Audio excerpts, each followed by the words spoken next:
Jody. I have a new process video for Mixed Media Frenzy, and we are scrap lifting that amazing page. I apologize, I do not remember the designer, but I have went a very simple way with this beautiful mixed media page. I decided to pull out my dies. Yes, the trusty dies. I actually pulled out a few Elle Studio things, and of course my trusty Distress Oxide ink pads. And I really love the contrast of the bright colors and the black. So my rainbowish colors are a little different than what the original page has, but I think it works. I really like the way it came out. I am using some Vicki Boutin foundation paper. I've used it only a few times, and it's pretty amazing. It's a little expensive. I hate to say that, but it is. So, I'm definitely going to use it for projects just like this, where I'm going to use plenty of colors and water, and I know it's going to take it very well. So I did all my colors, and I felt like I had enough space to add one more, but I wasn't sure what color. So I pulled out Scattered Straw, which is like a dirty yellow, right? And it worked perfectly. So I have a 7-color rainbow. I'm just using some packaging.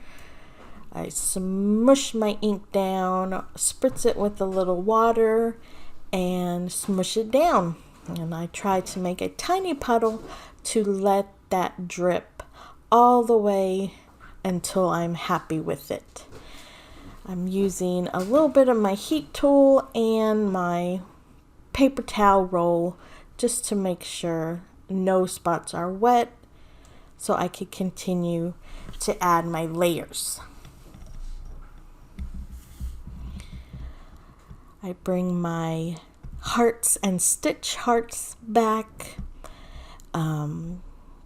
The original page has these beautiful florals. I'm sure it's a cut file from somewhere. Some are open, some are closed. But I felt the little black hearts did the trick just fine. So I'm trimming my pictures.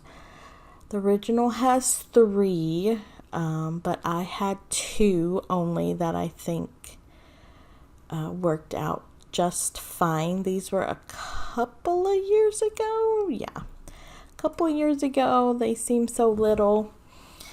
And I wanted to add a little layer of white behind the pictures.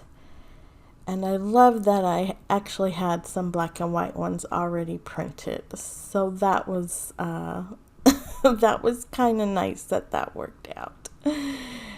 I feel like I put a pretty good size layer. I definitely wanted you to see the picture. Didn't want it to get lost in all those colors. I pop one up with some foam and let the other one just stay flush with the paper. And I am going to add some hearts. Looking at it now, I feel like I totally gypped this poor page. She has so many gorgeous details on the original one, and apparently I just couldn't be bothered. I still would call it successful, maybe not a fabulous scrap lift, but all the components are there, and I really love getting messy. Here is my little bin of words that I'm trying to use up. I just never know where to put them all once they're just like in pieces, right?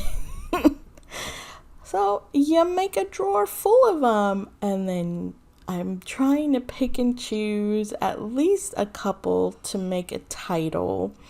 So I find a sweet and a smile. So my title is Sweet Smile. The sweet gets a tiny bit lost on the big black heart, but it's fine. I think it's fine. Oh my goodness, excuse my great big head with all my gray hair. There we go. I mean, you could tell it says it, but what I should have done was put some of those white faux stitching like she has on her page. And I bust out the beautiful acetate heart stickers from Elle Studio. I've only used a handful of these, and I felt this would definitely be the page to use some more on. I have the yellow, the orange, the lighter green, the darker green, teal, and the bright blue. So I pick the largest heart, and then I decide to add the small hearts as well. Now the teal is like an exact match. It almost gets completely lost in the evergreen bough distressing. I did pull out these acetate hearts, but I just didn't like the bigger size. So I quickly changed my mind, and for a little more pops of black, I decide to get some Nouveau drops in black. Do a little scattering, as Laura Albert says, and I call it done. Thank you so much for watching. Please hop along. Mixed Media Frenzy is once a month. I hope to see you again. Please give me a thumbs up and hit subscribe. Bye-bye now.